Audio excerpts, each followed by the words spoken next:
नमस्कार, स्वागत है आपका अजीत अंजुम जी के प्लेटफॉर्म पर। मैं हूं नीलू व्यास। मतगणना में अब कुछ ही दिन बचे हैं और इंडिया अलायंस और तमाम जो सिविल सोसाइटी के ग्रुप्स हैं, 120 सिविल सोसाइटी के जो ऑर्गेनाइजेशंस हैं, वो अब अपनी तैयारी में लग गए हैं कि वोटों की जो हेराफेरी हो सकती है, जो संभावना है वोटों की चोरी की, उसको कैसे मिनिमाइज़ किया जाए। इसको लेकर ये बताया जा रहा है कि जितने भी काउंटिंग एजेंट्स हैं और उनकी अब एक ट्रेनिंग हो रही है। एग्जिट पोल्स जो आने वाले हैं उसको भी कैसे काउंटर किया जाएगा, ये सब तैयारियां इस समय इंडिया अलायंस की तरफ से की जा रही है। लेकिन इसके अलावा मैं आपको बता दूं कि एक बड़े जन आंदोलन की भी तैयारी की जा रही है। जन आंदोलन उस संभावना में होगा अगर मान लीजिए कि वोटों की चोरी पकड़ी जाती है, तो फिर इसको लेकर कैसे एक बड़ा जन आंदोलन किया जाएगा। बहुत सारे एक्टिविस्ट ने मुझे ये भी बताया कि इसको लेकर हम कोर्ट भी जाएंगे, हो सकता है चुनाव रद्द हो जाए। ये सब अभी सारी पॉसिबिलिटीज़ हैं। लेकिन आज जहाँ पर मैं हूँ, ये जगह जवाहर भवन है और यहाँ पर इन्हीं सब चीज़ों को लेकर एक बड़ा मंथन चल रहा है। इसके पहले इसी तरीके का एक आयोजन बैंगलोर में हुआ था और आज मैंने इस अपॉर्चुनिटी को खोया नहीं, क्योंकि आज इस कॉन्क्लेव में परकला प्रभाकर, जो कि हमारे चैनल पे कई बार इंटरव्यू दे चुके हैं, जो देश के जाने माने अर्थशास्त्री हैं, विश्व के जाने माने अर्थशास्त्री और वित्त मंत्री निर्मला सीतारमण के पति भी हैं। Thank you so much doctor Parakala for joining on Ajit Anjum ji इस platform. It's really wonderful to meet you in person sir. And लेकिन जो ये पूरा जो कॉन्क्लेव है बैंगलोर में हुआ, अब आज इस तरीके के कॉन्क्लेव दिल्ली में हो रहा है, हमने कभी नहीं देखा कि इतने काउंटिंग के पहले इस तरीके के एक बड़े आयोजन हों, और इसके पहले हमने कभी नहीं देखा। उसका कारण आपको क्या लगता है? अच्छा, थैंक यू वेरी मच नीलू जी। आपको मैं पहली बार मिल रहा हूँ फेस टू फेस। मेरे को बहुत अच्छा लग रहा है। अच्छा, ये चुनाव बहुत ही यूनिक है। मतलब भारत के इतिहास में पहली बार ऐसी चुनाव हो रहा है, शायद 77 को छोड़ के, कि चुनाव सत्तारूढ़ दल, नेता और गठबंधन एक तरफ और हिंदुस्तान की जनता दूसरी तरफ, ये ऐसी लड़ाई चल रहा है। तो इसका मतलब ये है कि ये सिर्फ कुछ राजनीतिक दलों के बीच में चल रहा है, खेल नहीं है। ये पूरी देश की जनता का ही है। इसका मतलब सिविल सोसाइटी ऑर्गेनाइजेशंस, ये पावर समाज का जो संगठन है, उसका भी इसमें बहुत अहम रोल है। तो ये रोल आज इस कारण से सामने आया है कि आज चुनाव आयोग हमारी सारी संविधान के संस्थाएं, व्यवस्थाएं और हमारी सरकार इसके प्रति सिविल सोसाइटी के मन में एक ट्रस्ट डिफिसिट है।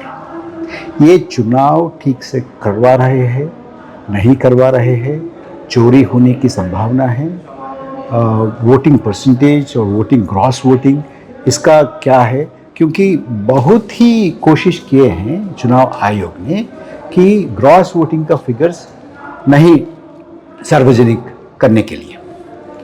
ये एक तरफ, और दूसरी तरफ ये है कि ये सब लोगों को, ये सब व्यवस्थाओं को और सरकार को, चुनाव आयोग को, ये सब व्यवस्थाएं जो हैं, जिसने जो व्यवस्थाएं हमारी लोकतंत्र का और संविधान का गार्ड रेल्स तो गार्ड करना है, वो सब व्यवस्थाओं को एक चेतावनी इधर से जा रही है।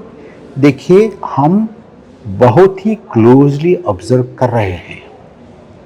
ये आप इसमें कुछ गड़बड़ करने के लिए हम आपको मौका नहीं देंगे। यानी कि ये जो कॉन्क्लेव है, ये एक तरीके से चुनाव आयोग को संदेश दे रहा है कि अगर आपने कोई भी गड़बड़ी की तो आपकी वो गड़बड़ी पकड़ी जाएगी और सिविल सोसाइटी और सिटीजन्स मिलकर, नागरिक मिलकर उस चोरी को पकड़ेंगे। जी, और देखिए, साइकोलॉजी ऐसी होती है, तो आपको और हमको अगर कोई नहीं देख रहा है, ऐसे महसूस है, हम एक तरीके से हम काम करेंगे। अगर हमको ये पता चला, कोई देख रहा है, सुपरवाइज कर रहा है, हमारा काम करने का तरीका अलग होगा।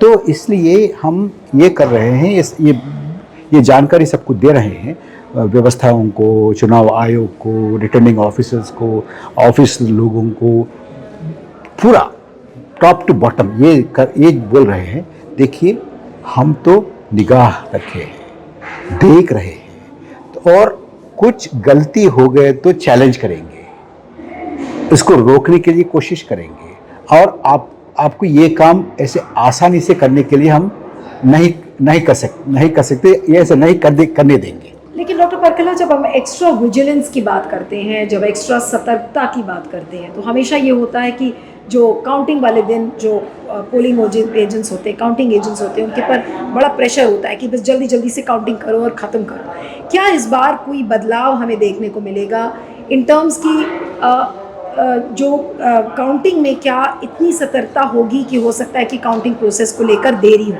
इस बार हो सकता है कि चुनाव के ट्रेंड्स 2 या 3 घंटे में ना आए। क्या ये एक ऐसी पॉसिबिलिटी आपको लगती है जब हम एक्स्ट्रा विजिलेंस की बात कर रहे हैं? जी नीलू जी, हम चुनाव के मतदान इतनी लंबी किए हैं, और एक दिन अगर हमारे नतीजे आने में देर है तो कुछ नहीं होगा, लेकिन ये बहुत ही अहम बात है कि नतीजे ठीक से आम जनता का जो मन है, आम जनता का मन की बात ठीक से आना है। सरकार की मन की बात नहीं, नेता की मन की बात नहीं, आम जनता की मन की बात ठीक से फेथफुली रिफ्लेक्ट होना चाहिए, प्रतिबिंब होना चाहिए हमारे इलेक्शन प्रोसेस में, नतीजों में। तो क्या जब नतीजे आएंगे तो इस बार नतीजों में क्या हम देरी देखेंगे? ऐसा नहीं होगा कि 1 या 2 या 3 घंटे में जैसे हमेशा ट्रेंड्स हमको मिलते हैं, तो इस बार जब सतर्कता होगी, एक एक चीज़ को टैली किया जाएगा, तो क्या चुनाव के नतीजे में देरी हो सकती है इस बार? नहीं, मैं एक पॉसिबिलिटी की बात कर रही हूँ। होते भी अगर होना है तो होना ही है, क्योंकि आप कह रहे हैं कि होगी चुनाव में इस बार हो सकता है, लेकिन ऐसा है कि ये तो राजनीतिक दल अंदर बैठते हैं, हम लोग बैठते नहीं, तो उन लोगों को ठीक से ट्रेनिंग देना पड़ेगा। अगर कुछ चीज़ इरेगुलर दिख रहा है, आप उसको चैलेंज कीजिए, तो थोड़ा सा देरी हो सकती है। देरी हो रहा है इसलिए हम नहीं करना, ऐसा नहीं सोचना। और पोलिंग ऑफिसर्स या काउंटिंग ऑफिसर्स, रिटर्निंग ऑफिसर्स कोई होंगे, नहीं हम 3 घंटे में नतीजे दे दिया, 4 घंटे में नतीजे दे दिया, हम रिकॉर्ड, ऐसा नहीं। सबसे ज़्यादा प्रायोरिटी इसके लिए देना पड़ेगा, अहम प्रायोरिटी इसको देना पड़ेगा कि नतीजा ठीक से जन की बात प्रतिबिंब हो रहा है, कर रहा है या नहीं। That is most important. Doctor Parakala, लेकिन जब ये सारी बातें हम सुनते हैं, और हम जब चुनाव आयोग, मुख्य चुनाव आयुक्त राजीव कुमार की बात सुनते हैं, तो राजीव कुमार ने जिस दिन वोट डाला था अभी 25 तारीख को, तो वोट डालने के बाद वो ये कहते हैं कि मैं उन सारे लोगों का खुलासा करूंगा जो इस तरीके के डाउट्स को क्रिएट कर रहे हैं। अब ये सारी बातें जब इस तरीके का आयोजन होता है, जब कॉन्क्लेव्स होते हैं, तो फिर लोग शक करने लगते हैं कि भाई कहीं ऐसा तो नहीं है कि एक ऐसा भी तबका है जो डाउट्स क्रिएट कर रहा है। ये दूसरा नैरेटिव है जो इलेक्शन कमीशन की तरफ से चलाया जा रहा है। कोर्ट में भी उन लोगों ने बोला there is no reason to doubt, इस तरीके की बातें चुनाव आयोग के वकील ने भी की थी। तो क्या कहेंगे ऐसी बात जो राजीव कुमार कर रहे हैं उनके लिए? अच्छा, चुनाव आयोग का जो अधिकारी है, कमिश्नर्स है, वो वैसे ही बोलेंगे, इससे मैं सरप्राइज नहीं हो रहा हूँ। लेकिन देखिए डाउट क्यों आ रहा है, कभी पहले कोई आया नहीं, इस बार क्यों आ रहा है? इसलिए आ रहा है कि चुनाव आयोग का गठन, मेंबर्स का नियुक्ति हुई है ना, उस प्रोसेस में सरकार ने सुप्रीम कोर्ट का रोल एलिमिनेट कर दिया पूरा। तो अभी ऐसा भी देख सकता है कि चुनाव commissioners, election commissioners are almost like government secretaries, nominated by, appointed by the government, because the committee में गवर्नमेंट का मेजॉरिटी है, 2 गवर्नमेंट से हैं, एक अपोजिशन लीडर है, उनके पास तो लिस्ट वगैरह क्या है, नॉमिनेशंस क्या है, कि किसको कंसिडर कर रहे हैं, वो आधा घंटा 1 घंटा पहले दे दिया है उसको उसको इसमें कुछ वेरीफाई करने के लिए, कुछ जांच करने के लिए उसको कुछ भी नहीं है, अपॉर्चुनिटी भी नहीं है। तो इसका मतलब ये है कि ये इन एसेंस ये गवर्नमेंट अपॉइंटेड कमिश्नर्स है। तब उनके पास, अच्छा मैं ये नहीं बोल रहा हूँ ये इम्पार्शियल नहीं है, ऐसा नहीं बोल रहा हूँ, लेकिन ये इम्पार्शियल नहीं हो सकता है ऐसा शक आने के लिए एक अपॉर्चुनिटी है, एक एक एक मतलब एक कर सकते हैं, शक कर सकते हैं। अगर शक नहीं होना है तो आपका कॉन्डक्ट कैसा है। हम पौर समाज से ये पूछ रहे थे कि पूरा ग्रॉस वोटिंग का नंबर्स बताइए, तो ग्रॉस वोटिंग नंबर्स बताने के लिए इनकार कर दिया, सिर्फ परसेंटेजेस बता रहे हैं। तो हमारे बूथ में अगर 700 वोट पोल हुए हैं, ऐसा हो सकता है क्या कि कल काउंटिंग में 4 तारीख को 700 के बजाय 1000 वोट काउंट करेंगे, तो क्या करेंगे हमको तो पहले जानकारी होना चाहिए ना, ये नहीं है। लेकिन आपको सबसे बड़ा डर क्या लगता है डॉक्टर परकला, अगर मैं बहुत ऑनेस्टली आपसे पूछूं तो क्या आपको लगता है कि चुनाव आयुक्त, जो मुख्य चुनाव आयुक्त हैं, वो क्या किसी निर्देशन, केंद्र सरकार के किसी निर्देशन के अधीन काम कर रहे हैं और उनको ये डायरेक्शंस मिले हुए हैं कि भाई ठीक है, अगर आपको वोटरों की संख्या बढ़ानी है तो आप संख्या बढ़ाइए, कुछ भी करना हो करिए, लेकिन चुनाव को जिताना है बीजेपी को? अच्छा, ऐसा डाउट करने के लिए तो माहौल है, क्योंकि वो ट्रांसपेरेंसी के ओर नहीं बढ़ रहे हैं। कुछ सवाल पूछे तो वो टाल रहे हैं, स्टॉल कर रहे हैं। सुप्रीम कोर्ट में भी स्टॉल किया है। अब देखिए, प्रथम चुनाव, पहली चरण का चुनाव का पोलिंग कब हुआ और ग्रॉस वोटिंग का आपका नंबर्स कब मिला है? 15 दिन के बाद। इसका मतलब क्या है? इसका मतलब आप आज ऐसी टेक्नोलॉजी है हमारे पास और ऐसी कंप्यूटिंग पावर है हमारे पास, बिल्कुल एसपीए क्या बोला था सुप्रीम कोर्ट को, हमको बहुत समय चाहिए, वैसे ही बोल रहे थे ये सुप्रीम कोर्ट में, ये अभी अब होगा नहीं, एटसेट्रा एटसेट्रा, तो दिया, लेकिन बहुत देर करके दिया। इसके बीच में कुछ भी हो सकता था, ऐसा शक है। ऐसा देखिए, आपको not only you should be honest, but you should also be seen as impartial.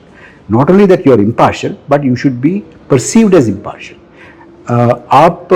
आप निष्पक्ष रहेंगे, ऐसी निष्पक्ष रहेंगे, ये ऐसी विश्वास हमारे पौर समाज में भी होना चाहिए। नहीं, लेकिन डॉक्टर परकला क्यों नहीं निष्पक्ष दिखना चाह रहे हैं इस समय राजीव कुमार?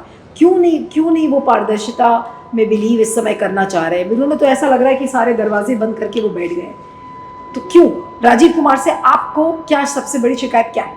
नहीं, वही बोलना है, साहब ने बोलना है कि इसलिए हम नहीं आ रहे हैं आगे, तो बोलने के लिए अभी तक मैं कन्विंसिंग आंसर कुछ भी नहीं, जो उन्होंने सुप्रीम कोर्ट में जो कहा वो भी कन्विंसिंग नहीं है। ये सिर्फ इल्ज़ाम है ना, ये सब लोग डिसरप्टिव है, ये डिसरप्ट करेंगे, इंटरफेयर करेंगे, ये क्या है? कौन इंटरफेयर करे? हम तो चुनाव प्रोसेस को रोकने के लिए ना कहा, उसको बदलने के लिए नहीं कहा, हम सिर्फ यही पूछ रहे हैं कितना ग्रॉस वोटिंग हुआ, इलेक्शन कमीशन के मुताबिक आप क्यों नहीं सार्वजनिक कर रहे हैं? लेकिन अगर मान लीजिए वो नहीं बोल रहे हैं, और जो कि दिख रहा है कि वो नहीं बोल रहे हैं, वो शेयर भी नहीं करेंगे, कोर्ट में भी वो हर चीज़ को रोकने की कोशिश कर रहे हैं, तो क्या हम ये मान लें कि 2024 का चुनाव ऑलरेडी वो चोरी हो चुका है, चुरा चुके हैं चुनाव, उनको मैनिपुलेट जिस हद तक करना था वो चुनाव मैनिपुलेट हो चुका है?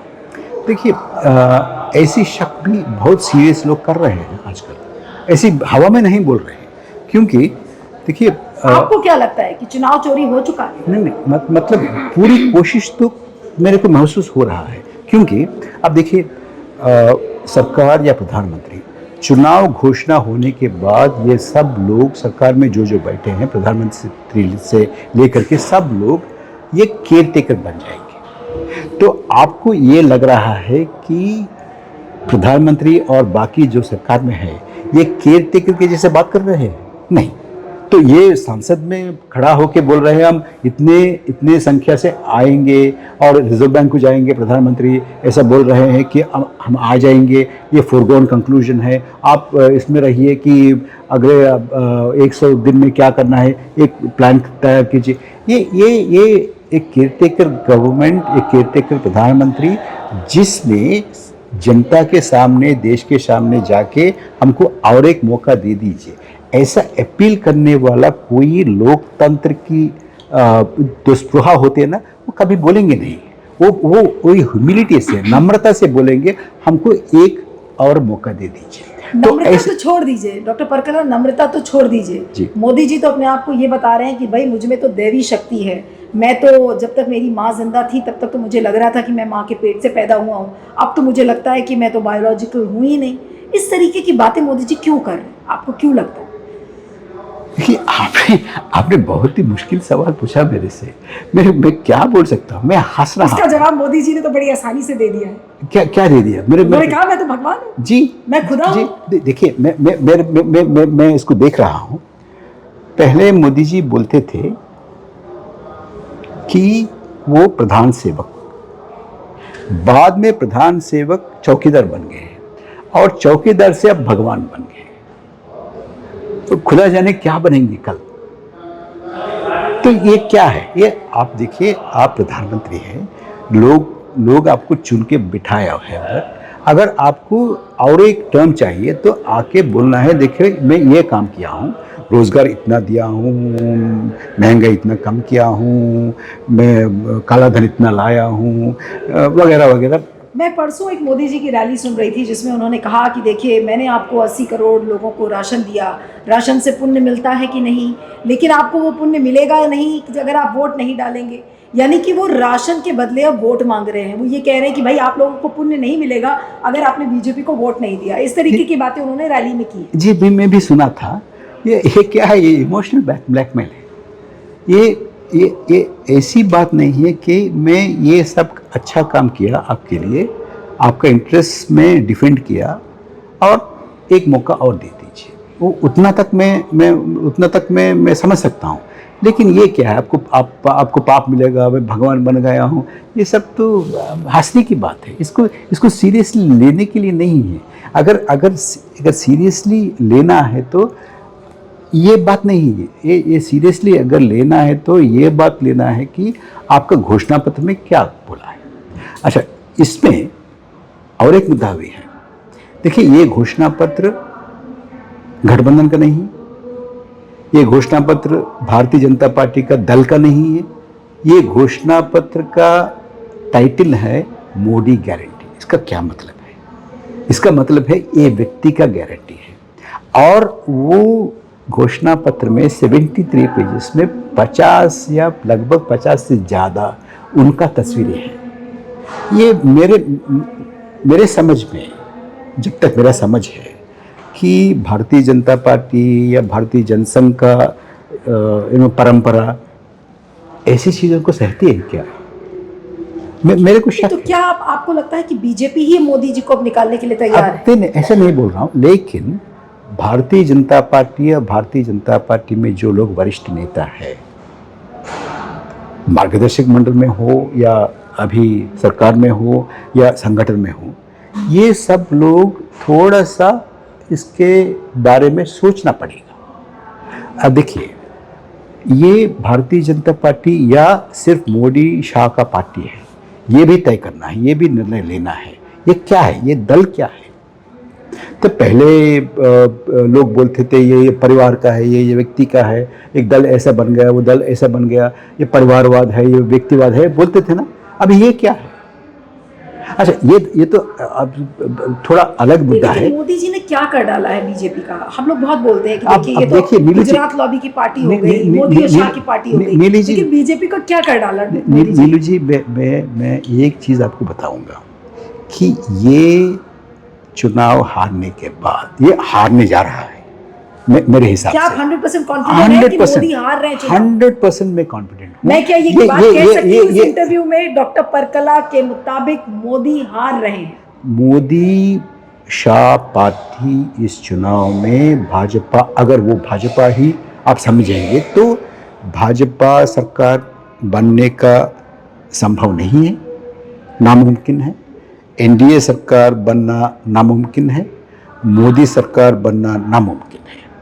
ये लेकिन अमित शाह तो कह रहे हैं, अमित शाह की कल मैंने एक रैली सुनी जिसमें उन्होंने कहा कि भाई मेरे पास 5 फेजेस का हिसाब आ गया है, 310 सीटें तो हम अभी ही जीत रहे हैं। अरे मैं एक बात सुना था, आफ्टर थर्ड फेज, तीसरी चरण खत्म होने से ही अमित शाह जी ने कहा कि अब तब तक 370 कॉन्स्टिट्यूंसीज में पोलिंग हुआ था, वो 370 में 270 हम जीत रहे हैं।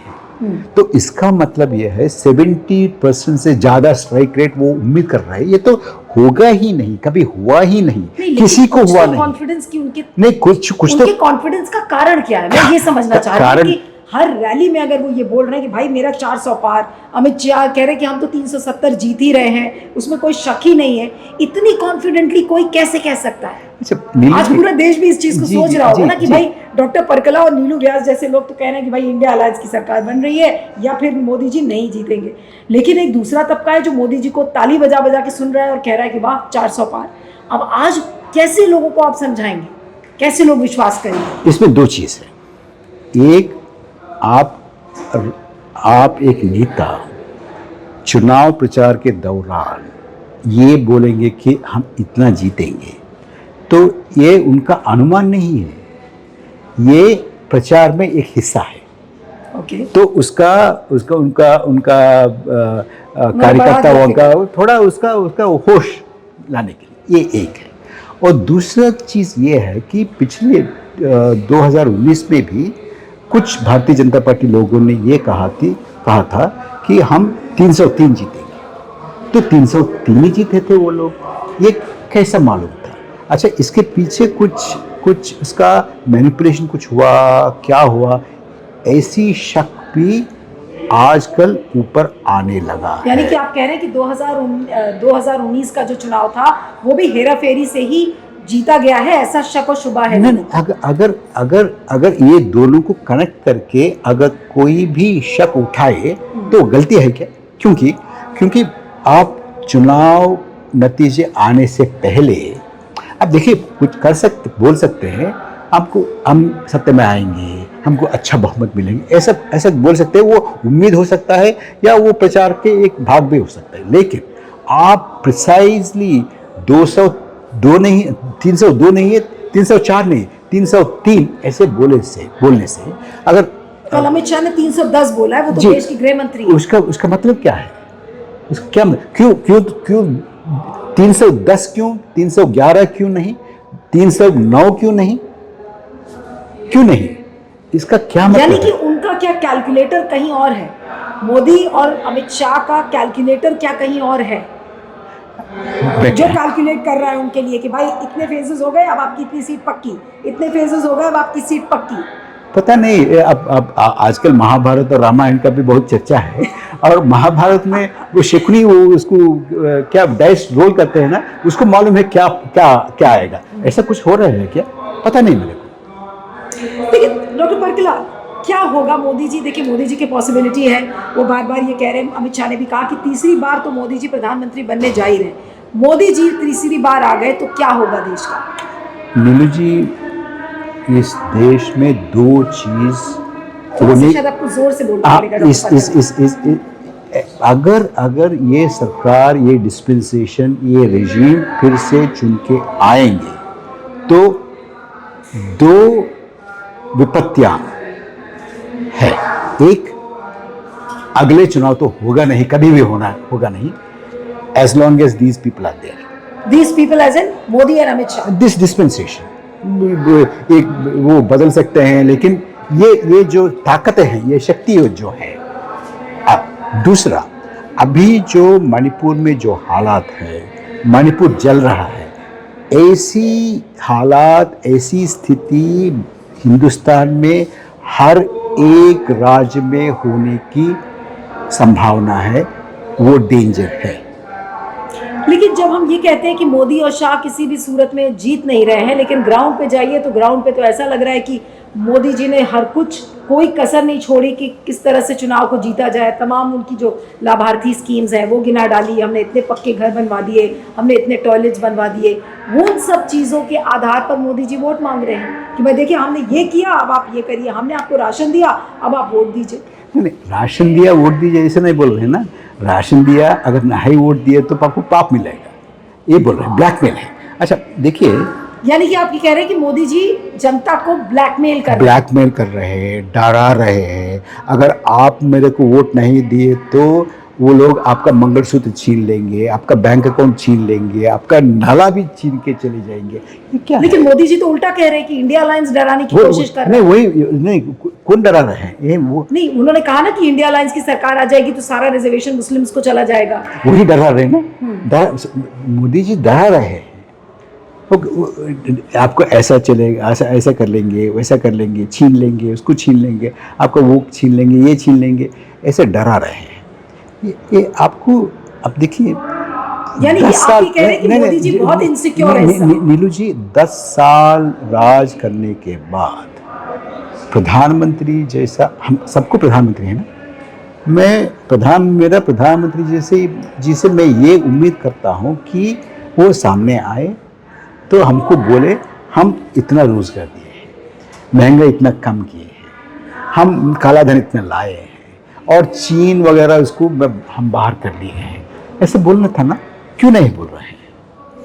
तो ये वो सब छोड़ के ये मंगलसूत्र का और मांस का और मछली का ये अभी मुजरा भी आ गया ना, ये सब क्या है? ये तो ठीक नहीं है। हमको मुजरा शब्द से मोदी जी की मानसिकता के बारे में आप क्या कहेंगे? क्यों उन्होंने मुजरा शब्द इस्तेमाल किया? वो चाहते तो बच भी सकते थे, लेकिन उन्होंने मुजरा का शब्द भी इस्तेमाल कर डाला जी। जिसको बहुत आलोचना। मेरे को लगता है कुछ माँ से कुछ है, क्योंकि ये सब माँ एम से हो रहा है। यानी कि म शब्द से क्या प्रॉब्लम है मोदी जी को? पता नहीं। मोदी जी का नाम भी तो म से शुरू होता है। मैं हाँ वही बोल रहा हूँ। मेरे को एक दोस्त ने अभी भी बताया कुछ समय पहले कि वो मंगलवार बोला था ये सब। ऐसे भी है क्या? मंगलवार के दिन उन्होंने मुजरा का जिक्र किया। ये जी जी, पता नहीं मेरे को। अब मैं तो वेरीफाई नहीं किया हूँ। मेरा एक दोस्त बोल रहा था ये क्या चल रहा है, ये तो निशाना उनका कहाँ रहता है? जब वो म शब्द से लोगों को टारगेट करते हैं, घेरने की कोशिश करते हैं, तो उनका निशाना कहाँ रहता है? निशाना यही है कि लोगों में, खास करके हिंदू मेजॉरिटी में, कुछ इनसिक्योरिटी पैदा करके वो लाभ उठाने के लिए कुछ कोशिशें चल रहे हैं। क्योंकि कम्युनल एजेंडा के अलावा कुछ भी उनका चल नहीं रहा, कुछ भी उनका अचीवमेंट्स नहीं है ना, कुछ भी काम नहीं है। अब लास्ट सवाल मैं आपसे करूंगी डॉक्टर परकला कि मोदी जी रिपोर्ट कार्ड की बात अक्सर करते रहते हैं। मोदी के रिपोर्ट कार्ड पर अगर मैं आपको प्रोफेसर परकला प्रभाकर को बोलूं कि इसमें अंक दीजिए, नंबर्स दीजिए, आप उनको 10 में से कितना मार्क्स देंगे? मोदी जी इतना नहीं। मैं एक मैं बता सकता हूँ। अगर मोदी जी उनके रिपोर्ट कार्ड के मुताबिक वो कॉन्फिडेंट है तो वो रिपोर्ट कार्ड वही पेश करना था, पेश नहीं किया, इसका मतलब है ये जीरो है।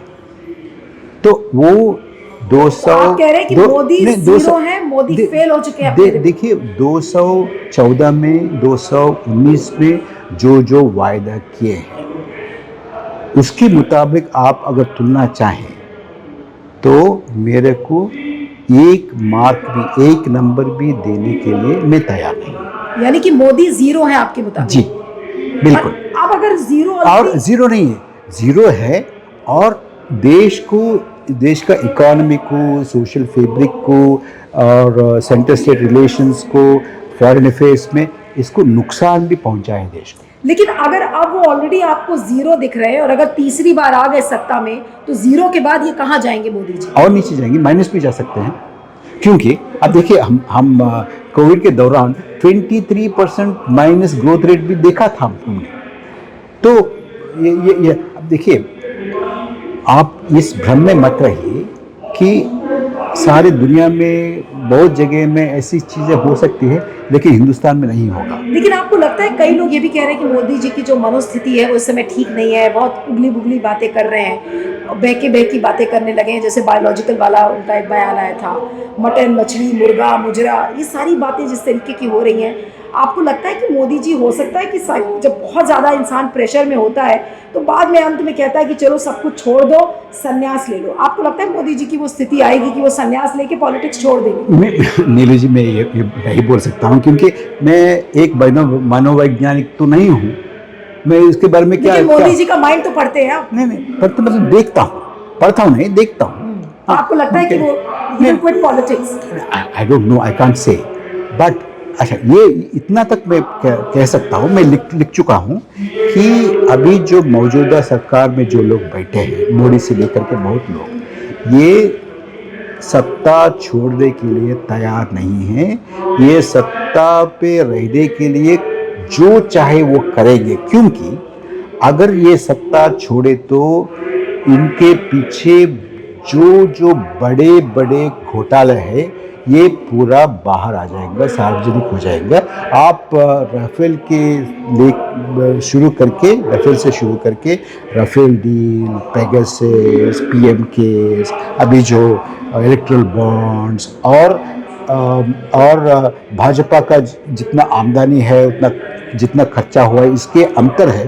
कुछ लोगों ने ये भी कंप्यूट किया है, ये भी कैलकुलेट किया है, लगभग 60,000 करोड़ अंतर है। ये कहाँ से आए हैं? ये सब लोग, ये सब चीज़ें सार्वजनिक हो गए तो ये पूरा ये प्रोजेक्ट है ना, ये हिंदुत्व प्रोजेक्ट है। ये इनका जो प्लान है वो इतना पीछे चले जाएगा, इतना पीछे चले जाएगा। इसका तुलना आप इससे कर सकते हैं, महात्मा गांधी जी के हत्या के बाद इसको कितना चोट पहुंचाए, उससे ज़्यादा चोट इसको पहुंचेगा। यानी कि देश के लिए और घातक होगा, आप कह रहे हैं? बिल्कुल। Thank you so much doctor Parakala, thank you very much.